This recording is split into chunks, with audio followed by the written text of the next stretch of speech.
जो mental math class 9th हम इसमें करने जा रहे हैं चैप्टर नंबर 7 का नेक्स्ट पार्ट। मैं हूं हरी सर और आप सभी बच्चे देख रहे हैं आपका अपना यूट्यूब चैनल चलो कदम बढ़ाई। जो बच्चे हिंदी मीडियम में पढ़ते हैं उनके लिए अलग से चैनल है जिसका नाम है मैथ्स विद हरी सर। आइए करना शुरू करते हैं। तो बच्चों क्वेश्चन नंबर 11 रहा, ये आपके सामने क्या कहता है देखिए, बहुत ही इजी है। और in a triangle P Q R, ये P Q R triangle given है। आप किसी भी तरीके से बना सकते हैं इसको, इस तरीके से भी आप चाहे तो ऐसे भी आप बना सकते हैं, ठीक है ना। तो कैसे भी आप बना सकते हैं, कोई दिक्कत नहीं है। तो यहाँ पर देखिए और लिखा है internal angular bisector of angle Q and R intersect at a point O. ठीक है, ये क्यू का बाइसेक्टर और एंगल आर का बाइसेक्टर ओ पर मीट करता है, इंटरसेक्ट करता है। If angle P equal to 110, ये जो है ना ये वाला एंगल, ये 110 का, what is the value of Q O R, Q O R, ये वैल्यू आपको फाइंड आउट करनी है। अब बच्चों अगर इंटरनल एंगल के बाइसेक्टर किसी भी पॉइंट पर मिलते हैं तो उसकी वैल्यू फाइंड आउट करने के लिए एक फॉर्मूला मैं आपको बताता हूँ, मेंटल मैथ में ही है ये, ठीक है ना। अगर आप डिटेल से करना चाहें तो डिटेल से भी आप इसको कर सकते हैं, लेकिन क्योंकि मेंटल मैथ में आपका ये पूछा जाएगा तो मैं बता रहा हूँ। तो 90 प्लस एंगल ए बाई 2 ये होगा, ठीक है। ये तो होगा, यानी प्लस का साइन आएगा। अगर एक्सटीरियर एंगल के बाइसेक्टर गिवन है तब यहाँ पर माइनस का साइन आ जाएगा, ठीक है। आइए करना शुरू करते हैं। तो 90, ये फॉर्मूला याद रखना आपको, 90 डिग्री प्लस एंगल ए है 110 और बाई 2, ठीक है। 2 से इसको डिवाइड किया, 2 5 जा 10, 2 5 जा 10, इस तरीके से। और 90 प्लस 55 तो होता है बच्चों 145 डिग्री। तो ये आपका आंसर आ गया, ठीक है। आइए करेंगे क्वेश्चन नंबर 12। तो क्वेश्चन नंबर 12 करने के लिए देखो बहुत ही ईजी है ये भी। क्या कहता है, in a triangle X Y Z, X A is the angle bisector. ये जो एक्स ए है ना, ये एंगल यानी एक्स को बाइसेक्टर करने वाला है ऑन टू वाई जेड, ठीक है, वाई जेड पर जाता है। If the semi perimeter of triangle is 12 centimetre, इसका सेमी पेरीमीटर गिवन है। सेमी पेरीमीटर, आइए मैं यहीं तक आपको पहले बताता हूँ। पेरीमीटर क्या होता है, तीनों साइड का सम होता है, तीनों साइड का सम, यानी X Y plus X Z और प्लस, सॉरी ये प्लस का साइन, वाई जेड, ठीक है, इस तरीके से। तो इसका ये पेरीमीटर, अगर हम सेमी पेरीमीटर की बात कर रहे हैं तो यानी इन तीनों साइड को प्लस करके 2 से डिवाइड कर दे तो सेमी पेरीमीटर आ जाता है, जो कि 12 गिवन है, ठीक है ना। और किस में, ये इन ट्रायंगल एक्स वाई जेड में, ठीक है। तो ये आपके सामने है। अब करना क्या है, अब इस 2 को आप इधर ले आए, डिवाइड में ना, इधर आकर ये इसमें हो जाएगा, मल्टीप्लाई में हो जाएगा। और साथ ही एक्स वाई की वैल्यू गिवन है यहाँ पर 12 और प्लस वाई जेड की, तो आपको सॉरी एक्स जेड की फाइंड करनी है और वाई जेड की गिवन है 6 यहाँ पर। तो इस तरीके से 24 हो गया। भाई 2 इधर डिवाइड में, इधर आकर मल्टीप्लाई में हो गया, 24 हो गया। अब 12 और 6 होते हैं 18। अब 18 इधर प्लस का, इधर आकर ये माइनस का हो जाएगा। तो एक्स जेड की वैल्यू हमारे सामने आ जाएगी और फिर हम इस क्वेश्चन को आसानी से कर पाएंगे, ठीक है। तो इधर ये हो गया 18। अब माइनस किया तो बच्चों ये आ गया कितना, 6 आ गया, 6 सेंटीमीटर, ठीक है। तो ये 6 सेंटीमीटर आ गया। आगे देखो क्या कहता है, X Y 12 centimetre, Y Z 6 centimetre, then what is the ratio. Ratio में फाइंड आउट करना है, वाई ए और ए जेड का रेशो हमें फाइंड आउट करना है, ठीक है। तो ये 10th क्लास का क्वेश्चन, लेकिन इसमें आया तो हम बता रहे हैं आपको।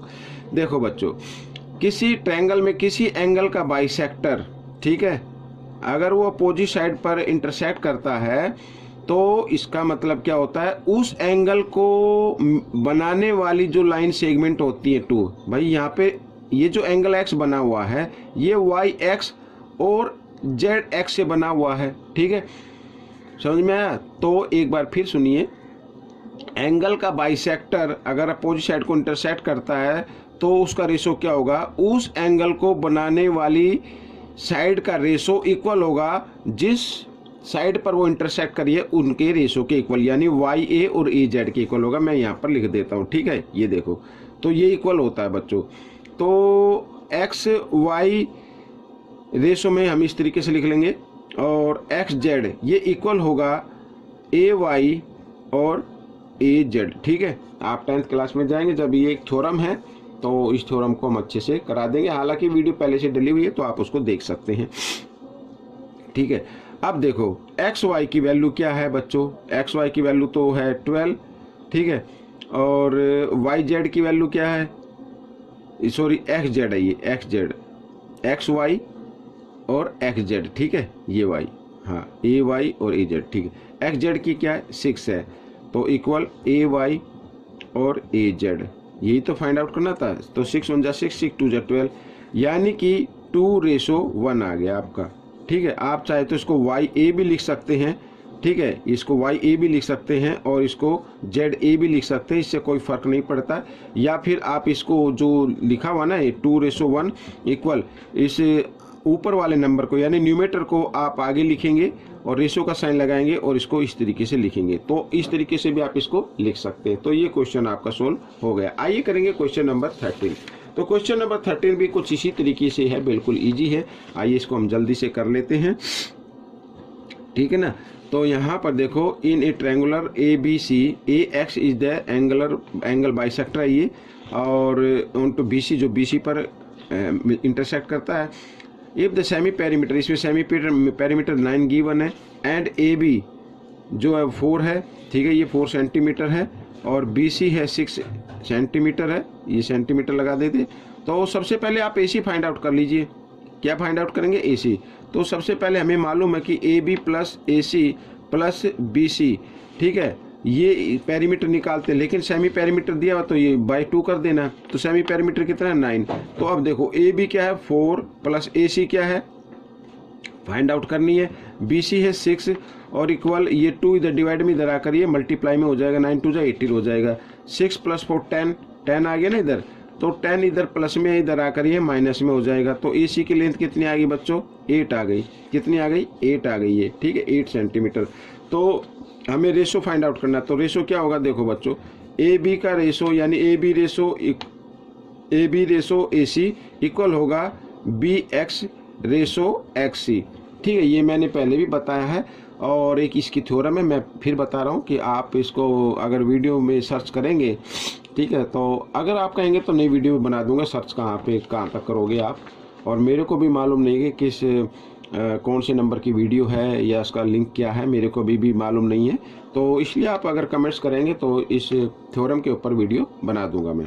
ठीक है, अब देखो ए बी क्या है बच्चों, 4 है, 4 रेशो ए सी क्या है 8 है, और ये बी हमें तो इसका रेशो फाइंड आउट करना है, B X ratio X C. ठीक है, तो ये देखो 4 1 जा 4 4 2 जा 8 यानी 1:2 आ गया बच्चों, B X ratio X C. ठीक है, तो ये आपका आंसर आ गया। इस तरीके से बहुत ही ईजी है, आप इसका थोड़ा ध्यान रखना। अब क्वेश्चन नंबर 14 हम करते हैं। क्वेश्चन नंबर 14 में बिल्कुल ईजी है। इन फिगर एल एम, ठीक है, एल एम यानी ये साइड इक्वल है एम एन के, ये साइड के इक्वल है क्यू एम, ये दिया हुआ है एम आर के। ठीक है, और ये परपेंडिकुलर गिवन है, तो क्यू 50 डिग्री है, ये 50 डिग्री है, तो एक्स की वैल्यू फाइंड आउट करनी है। बहुत ही आसान है बच्चों। देखो सबसे पहले भाई देखो ये दोनों ट्रायंगल क्या कॉन्ग्रुएंट हो गए। ठीक है, लिखने की जरूरत है क्या, in triangle L M equal है एम एन के, क्यू एम इक्वल है एम आर के। ठीक है, ये हो गया, और ये परपेंडिकुलर दिए तो 90 के आगे, तो ये क्या हो गया, चलो मैं लिख लेता हूँ, आप फिर कहेंगे कि सर समझ में नहीं आया। इन ट्रायंगल, ठीक है, in triangle Q M L and Q M L और आर एम एन। ठीक है ना, triangle R M N, in triangle में क्या क्या इक्वल है, सबसे पहले इसका एम एल इक्वल है यहाँ पर एम एन, ये गिवन है बच्चों, ये गिवन है, इधर गिवन है। ठीक है ना, और सेकंड दिया हुआ है इसमें, ये लिखो क्यू एम इक्वल है एम आर, ये भी गिवन है। एक चीज और दी हुई है, यानी ये एम एल क्यू या क्यू एल एम इक्वल है एंगल, इधर ये आर एन एम। ठीक है, ये 90 डिग्री के हैं, क्योंकि ये परपेंडिकुलर गिवन है तो 90 डिग्री के आएंगे। तो 3 कंडीशन 3 क्राइटेरिया चाहिए, वो आ गया अब अपने सामने। तो क्यू एम एल कॉन्ग्रुएंट हो गया ट्रायंगल आर एम एन, ठीक है। कंडीशन कौन सी लगी? साइड साइड एंगल, तो साइड एंगल साइड आप इस तरीके से लिख दीजिए। अब इसके जो कोरस्पॉन्डिंग पार्ट होते हैं वो आपस में क्या होते हैं? इक्वल होते हैं, यानी हम इसको इस एंगल को मान लेते हैं 1, तो एंगल 1 इक्वल होगा एंगल एक्स के, ठीक है। यहाँ पर सी पी सी टी, ठीक है, इस तरीके से, तो ये इक्वल हो गया। अब सबसे पहले अब एक्स की वैल्यू कैसे निकालेंगे? तो 1 की तो निकाल सकते हैं ना हम पहले 1 की, तो इन ट्रायंगल में, ठीक है, in triangle Q L M, ठीक है, इस ट्रायंगल के अंदर एंगल 1 और ये 50 और ये 90, तीनों का सम क्या होगा? 90 के इक्वल होगा। तो यहाँ पर मैं लिख देता हूँ एंगल 1 प्लस ये 50 लिख लेता हूँ शॉर्ट में, और ये इसको लिख लेते हैं 90 डिग्री।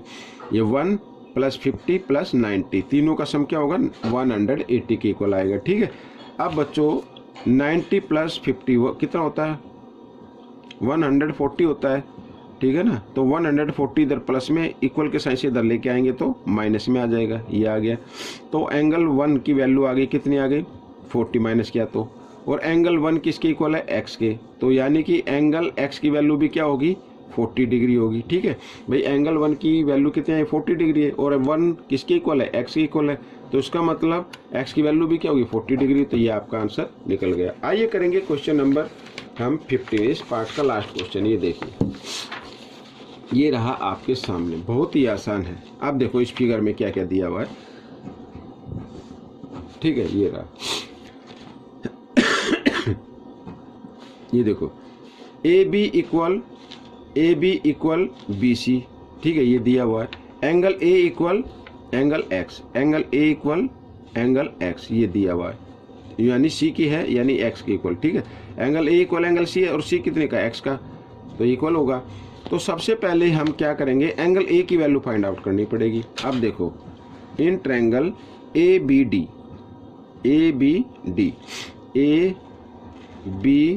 डी, इसमें तीनों एंगल का सम क्या होगा? Angle A plus angle B, और प्लस यहाँ पर इसका नाम देंगे B D A D B भी दे सकते हैं, ए डी बी, तीनों एंगल का सम क्या होगा? 180 होगा। We know that the sum of 3 angles of triangle is equal to 180 degree. तो A की वैल्यू हमें निकालनी है, B की वैल्यू आपके सामने 50 डिग्री है, और ADB की वैल्यू है 80 डिग्री, तो इक्वल टू 180 डिग्री आ गया। तो ठीक है, एंगल A 80 प्लस 50 होता 130 डिग्री, जो कि इधर प्लस में रहेगा, और इक्वल के साइन से इधर आएगा तो वो माइनस में आ जाएगा, इस तरीके से, ठीक है। तो एंगल A की वैल्यू क्या आ गई बच्चों? 50 डिग्री आ गई। अब एंगल A यहाँ पर दिया हुआ है, एंगल A इक्वल है एंगल C के, तो A की 50 डिग्री है, ठीक है, तो एंगल C की भी वैल्यू क्या होगी? 60 डिग्री की, और एंगल C क्या है? X है, यानी X की वैल्यू क्या आ गई? 50 डिग्री आ गई। तो ये आपका आंसर बन गया, ठीक है। तो ये क्वेश्चन आपका सोल्व हो गया है। आपको ये क्वेश्चन कैसा लगा मुझे जरूर बताएं, और इसी में से सीखकर दूसरे बच्चों को जरूर सिखाना। मिलेंगे नेक्स्ट पार्ट में, टिल देन थैंक यू।